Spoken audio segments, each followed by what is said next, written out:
Hello မင်္ဂလာပါဒါတော့ရန်ကုန်မန်းလေးအမြန်လမ်းမိုင်ပေါ့ဗျာနော်ရွာရောက်နေပါတယ်ဘာလုပ်ငန်းမှမလုပ်ဖြစ်သေးပါဘူးလောလောဆယ်ရတော့ဝယ်ရောက်နေလဲခဏနားထားတယ်ပေါ့ဗျာနော်ဒါကတော့ကျွန်တော်ထော်လာကြီးနဲ့တင်တော့မြေပဲပင်နေကြနော်ကျွန်တော်အားနေရနေဆိုရွာဘက်ကိုရောက်နေရတယ်ဆိုတော့ခါတော့ကျွန်တော်တို့ဒီမြေပဲခင်းကိုတစ်ချက်သွားကြည့်မယ်ပေါ့ဗျာနော်ဒါကတော့ကျွန်တော်အခင်းထဲရောက်ပြီးတော့အခင်းထဲမှာတော့မြေပဲပင်တွေရဲ့ကလပ်ပဲပင်တွေရဲ့ကြက်သွန်ပင်တွေစိုက်ထားတယ်ပေါ့ဗျာနော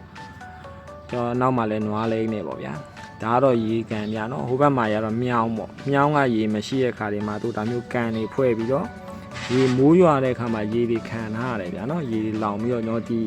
ီကြက်သွန်ပင်တွေရဲ့ကျွန်တော်မြေပဲပင်တွေကိုရေတွေပါလိုအပ်ရင်လောင်းမိတယ်ပေါ့ဗျာနော်ဒါကတော့တဲဗျာသူဒီတဲကိုစောက်ထားတော့နေ့လည်နေခင်းနားဖို့ရယ်ဒါမျိုးကြက်သွန်ပေါ်ချိန်တွေမြေပဲပေါ်ချိန်တွေဆိုလို့ရှိရင်ဒါရွာဘက်ဆိုရင်လည်းခိုးတဲ့လူတွေရှိရပေါ့ဗျာအဲ့ဒါကိုစောင်းအိတ်ရတာလည်းရှိရဗျာနော်ဒီဘက်ကတော့ကြက်သွန်ကတော့ဒါပြိုးပင်များနော်ပြိုးပင်ကတော့တို့ဒီကြက်သွန်ဥတွေကိုပဲစိုက်ပြီးမှကျွန်တော်ကြက်သွန်မိတ်တရားနေအညောင်းတွေထွက်အပွင့်တွေပွင့်ပြီးမှအထက်ကအစီလေးတွေကိုတို့ကနောက်နှစ်စာအတွက်ပေါ့ဗျာနော်ကြက်သွန်ပြန်စိုက်ရင်မျိုးဝယ်စရာမလိုအောင်တို့မျိုးပင်တွေပေါ့နော်ဒါရတော့ဒီအမျိုးပင်ညာနေပြန်စိုက်ထားတဲ့ကြက်သွန်တွေပေါ့မကြခင်ကတော့ပြန်ဖော်လို့ရတော့မယ့်အနေအထားတော့ရောက်နေပေါ့ဗျာနော်ကျွန်တော်ဒါကတော့ကျွန်တော်ရဲ့ဖတ်တီးမလေးပေါ့ဗျာဖတ်တီးမလေးကတော့ကင်မရာမန်လည်းဖြစ်တယ်ပေါ့ဒါကတော့ကျွန်တော်ပေါ့ဗျာရွာရောက်နေရဆိုအသားလေးတော့မဲသွားတယ်ဗျာနော်လက်လေးနဲ့ချောင်းထောင်ရတယ်မိန်းမ2ယောက်ယူမယ်ပေါ့ကဲကျွန်တော်ဆက်ဆူဆူနဲ့ကျွန်တော်မြေပဲပင်ကိုကျွန်တော်တစ်ချက်ဖင်လန်ပြီးတော့သွားကြည့်ရဗျာနော်ဖင်လန်ပြီးသွားကြည့်တော့ဥမမြင်ရတယ်မို့ကျွန်တော်နောက်ထပ်အပင်မှာသွားကြည့်ဖို့ပြောတယ်ဗျာဒါနဲ့ကျွန်တော်နောက်အပင်ကိုသွားကြည့်ရဲနောက်ပြန်သွားကြည့်မှကျွန်တော်ဆွဲနှုတ်ကြည့်လိုက်မယ်ပေါ့နော်ဆွဲနှုတ်ကြည့်လိုက်တဲ့အခါဘယ်လိုဖြစ်မလဲပေါ့ဆွဲနှုတ်လိုက်တဲ့အခါမှာရတော့ဥတွေကတော့အများကြီးပဲဗျာနော်ဥတွေကတော့အများကြီးပဲလုံးဝကိုဖွေးစော့နေရပါတော့မြေပဲပင်ကိုလည်းမြင်မှုပြီးမြေပဲဥကိုလည်းမြင်မှုဆိုတော့ပါဇက်ကအငြိမ်မနေနိုင်ဗျာနည်းနည်းလေးစားလိုက်ရမှာကိုဂျင်းနဲ့မဲ့အနေထားပါစားကြည့်တဲ့ခါရတော့စိတ်နေဗျာနော်စိတ်ပြီးတဲ့ခါရတော့အရာတွေကတော့မဆိုးဗျာနော်စိမ့်ရွှင်ရွှင်လေးပေါ့ဒါတော့မြေပဲပင်တွေပေါ့မကြခင်တော့ရတော့မယ့်အနေထားပေါ့ဗျာဒါကိုသိချင်တာသိရပြီဆိုတဲ့ခါကျတော့တစ်ဖက်ကျွန်တော်ဒီဘက်ကကြက်သွန်ခင်းဘက်ကိုတစ်ချက်ပြန်သွားမယ်ပေါ့ဗျာနော်ကျွန်တော်ပထမဒီကြက်သွန်ပင်လေးကိုနှုတ်ကြည့်မလို့ပဲဗျာနော်ဒါပေမဲ့တော့မကြခင်ဖွာတော့မှာဆိုတော့ကျွန်တော်လည်းမနှုတ်ကြည့်တော့ပါဘူးအခင်းကတော့တို့စိုက်ထားအကျေကြီးပဲဗျာနော်ဒီဘက်ဇင်းမောင်တွေပေါ်မှာစိုက်ထားတော့ဒါပြောင်းမှုပင်တွေပေါ့ပြောင်းမှုပင်ကလည်းဒါကျွန်တော်ဒီစားဖို့တော့မဟုတ်ဘူးဗျာနော်နွားစာအတွက်ဆိုပြီးမှစိုက်ထားတာဗျာဒါတော့ရုံးမလီဒီပင်ဆိုလို့ရှိရင်လည်းလုံးဝကိုနှုတ်ဖက်နေရနော်သူကတော့စီးပွားဖြစ်စိုက်တာမဟုတ်ဗျာဒါတွေကတော့သူတို့ဒီအိမ်စားဖို့ရယ်တောထဲလာနေတဲ့ခါကျရင်အပီးရွက်တွေဝယ်စရာမလိုစိုက်ထားရပေါ့ဗျာနော်ဘာဆေးမှတုံးထားမရှိဘူးဒီတိုင်းပဲစိုက်ထားအောင်မှတော်တော်လေးကိုဖြစ်တယ်ပေါ့ဗျာနော်တောက်လျှောက်ပဲ